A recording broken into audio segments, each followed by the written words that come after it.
my name is Lena Kutsoeva. I am a licensed clinical professional counselor, and today I wanted to talk about goals. You've probably heard about SMART goals in the context of business and how to improve businesses or how to be a part of a team that's accomplishing something that's benefiting a business. But SMART goals can actually be applied to making changes in your life too.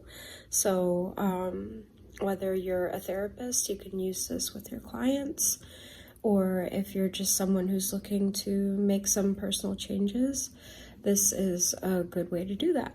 So the S in SMART stands for specific.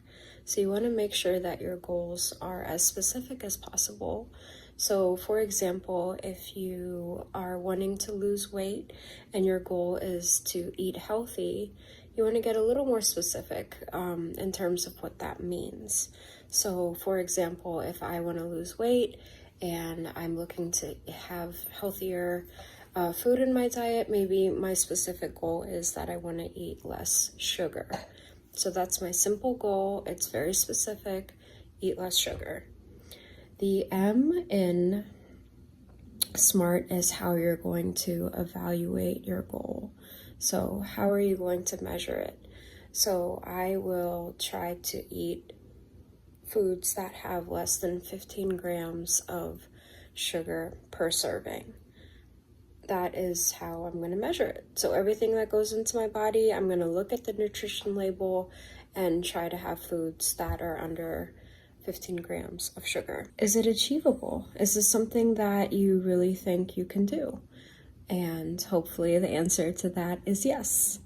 In terms of relevance, is this something that's really important to you? Is it something that you want to be doing right now, or is this something that can wait? Is it pressing? So hopefully, again, the answer is yes. So R is for relevant. And then you want to make sure you're putting a time measurement on your goal. So I think for the goal of eating less sugar, I think I can track that pretty easily for about a week. And I am going to put my sugar consumption in my phone and an app, and I'm going to track my sugar for 1 week. If you have any questions, drop me comments below, subscribe to my videos.